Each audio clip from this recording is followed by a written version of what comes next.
Et je démarre tout de suite peut-être avec le titre, les opportunités. Alors j'ai vu les 1001 opportunités. Alors là, c'est pas juste pour tenir en haleine. Donc j'ai pas repris les 1001 opportunités, mais il y a plein d'opportunités dans ce monde de l'énergie 2.0, puisque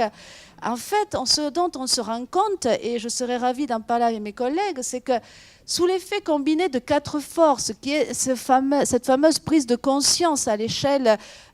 planétaire du changement climatique, on a vu les manifestations un peu partout dans le monde, ce que j'appelle en général l'effet post-Al Gore, sous l'effet bien sûr de l'évolution réglementaire, sous l'effet du changement, de la transformation des entreprises qui, pendant la décennie 2000-2010, ont eu à faire face à ces multiples défis de développement durable et RSE, et de la crise économique et financière qui a partagé le monde entre les économies d'équipement, ce que nous connaissions il y a 40 ans, et les économies de renouvellement. On s'est retrouvé avec l'émergence d'un nouveau paradigme économique et surtout une nouvelle configuration de ce monde de l'énergie autour de 4 dimensions qu'on doit désormais prendre en compte pour faire face à l'ensemble des problématiques. La première dimension, c'est bien sûr que l'ensemble des acteurs, il y a beaucoup d'entreprises aujourd'hui dans la salle,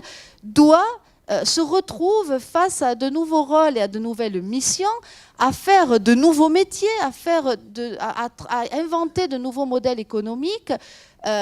auxquels on n'était pas habitué. Si je commence par les énergéticiens, pour donner qu'un exemple, quand on a dit aux énergéticiens, sous l'effet de la réglementation, vous devez aider vos clients à consommer moins, c'est quand même très contre-intuitif. Je dis toujours, je pense que je sais dire dans toutes les langues, on va se tirer une balle dans le pied, et pourtant il faut le faire. Et évidemment, ça crée un effet domino, et l'ensemble des acteurs change sous l'effet de la réglementation ou parce que finalement on est à la recherche de nouveaux relais de croissance. La deuxième dimension, c'est que bien sûr on ne peut plus parler d'énergie, et je suis maintenant très ferme dans ce propos, sans parler d'efficacité énergétique, donc de mise en œuvre de l'énergie, et sans parler d'environnement. La troisième dimension, c'est que, et c'est un constat, le monde de l'énergie était très en retard dans tout ce qui est numérique et digital, et donc on doit intégrer évidemment ou utiliser les nouvelles technologies et la collecte de données, le traitement de données pour faire de l'efficacité énergétique, puisqu'on a besoin d'avoir tout un tas d'informations sur l'utilisateur que nous n'avions pas par le passé, et c'est un élément extrêmement important à intégrer. Et puis la quatrième dimension, c'est que nous sommes tous consommateurs, qui que nous soyons, et le sujet n'est plus un sujet d'experts. Donc bien sûr, comme malheureusement, je dirais, on n'est pas tous des experts, ou heureusement d'ailleurs, eh bien on doit s'efforcer de rendre simple des choses compliquées. Et ça passe par des dimensions marketing et de communication auxquelles nous n'étions pas forcément habitués dans le monde de l'énergie ou dans le monde de l'efficacité énergétique, où il y a quand même un jargon. Et au fait, tout ça est renforcé par de nouvelles réglementations qui continuent à sortir, que ce soit en France. On vient en France de lancer la période 3 des certificats d'économie d'énergie, par exemple. On est depuis plusieurs mois en discussion sur la loi de transition énergétique. Il y a la directive européenne, bien sûr, qui intervient. Donc c'est vrai au niveau mondial, et on voit l'efficacité énergétique comme étant centrale au milieu de cette révolution, puisque le dernier rapport de l'AIE, pour la première fois, enfin le dernier ou l'avant-dernier, en fin 2013, a dit l'efficacité énergétique, surtout pour l'Europe, est quelque chose d'une dimension politique à intégrer, puisque de toute façon, nous sommes en dépendance énergétique, et la première chose à faire, c'est de consommer moins d'énergie. Alors, je suis ravie que Thomas soit là, parce que une des questions qu'on m'a posées ces derniers jours, beaucoup, c'est « Ouais, mais finalement, avec le prix du pétrole qui se casse la figure, est-ce qu'il faut faire des économies ?» Mais bon, Thomas, j'espère que vous avez une opinion là-dessus. Et donc, ce que l'on voit, c'est que finalement, à nouveau, que nous soyons élus, et Xavier, c'est important d'avoir votre opinion d'élu et de personnes engagées, que nous soyons fournisseurs d'énergie, que nous soyons clients, que nous soyons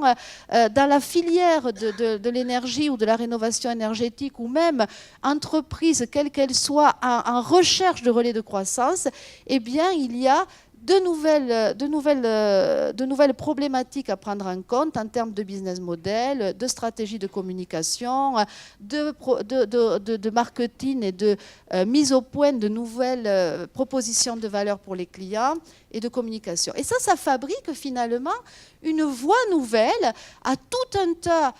de nouvelles initiatives, de nouveaux services, de nouvelles propositions de valeur spectaculaires. Moi, aujourd'hui,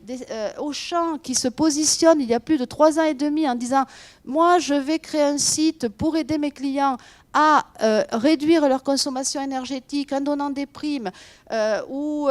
Monsieur Bricolage, Castorama avec sa Castoprime, plus de 5 millions de visiteurs. Je veux dire, aujourd'hui, on est sur des chiffres significatifs. Quand on me dit oui, mais tout ça, c'est anecdotique, enfin, moi, je trouve que 5 millions de visiteurs, 250 000 travaux, puisque ça, c'est des chiffres que l'on connaît, de rénovation énergétique accompagnée au travers de ces nouveaux outils, c'est plus anecdotique du tout, d'autant que ça continue à croître. Et puis on voit des choses très bizarres. On voit Leclerc se positionner sur les bornes électriques quand on se dit finalement, en principe, je ne sais pas s'il y a des gens de Renault ou d'EDF dans la salle, on attendrait plutôt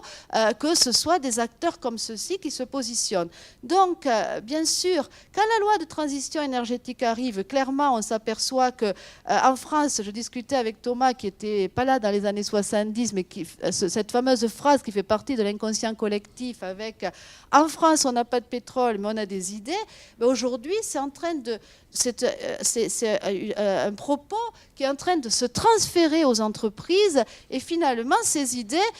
je suis à la fois désolée et ravie de vous le dire, je crois que c'est nous tous qui devons les avoir autour de, bien sûr, bon, sur la part du nucléaire dans le mix énergétique, Thomas nous en parlera certainement, je ne vais pas vous en dire grand-chose, la mobilité durable certainement, et puis surtout cet énorme pavé au milieu de la loi de transition énergétique qui est la rénovation et l'optimisation énergétique, et notamment la rénovation des logements, qui est un bon exemple, puisque le gouvernement affiche une ambition à 500 000 logements rénovés par an,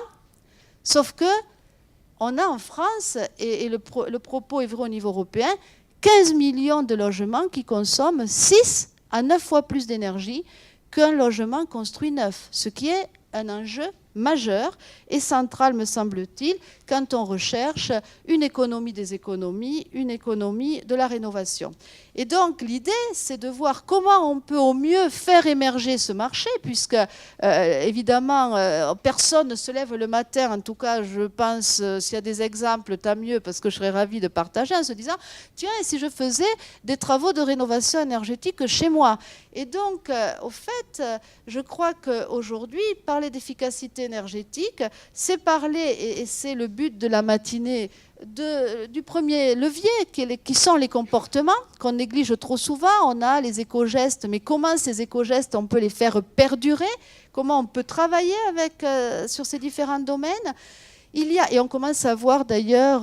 tout un tas d'études, ça c'est une dernière étude sur les comportements et la façon de stabiliser les comportements dans la durée en termes d'efficacité énergétique. L'investissement avec ces 15 millions de maisons à rénover et plus de 10 millions à l'échelle européenne. Et puis bien sûr les technologies, on aura tout à l'heure la chance d'accueillir Pascal, que je salue parce que je ne l'ai pas encore revu, Pascal Gier de chez Rexel. Et pour la petite histoire, on m'a souvent dit, mais attendez, parce que le livre de Rudy Pruvot est sorti pratiquement en même temps que le mien, on me disait, mais attendez, vous avez 1.0 de retard. Alors je dis, ah non, attendez, alors, vous savez quoi? On va parler d'énergie 1.0 quand on parle de comportement, d'énergie 2.0 quand on parle des investissements et de refaire nos maisons, et d'énergie 3.0 quand on parle des technologies, il y en a beaucoup. Et donc, j'ai réglé le problème. Donc, on n'est pas en conflit, mais complémentaire. Et publiquement, je donne l'explication.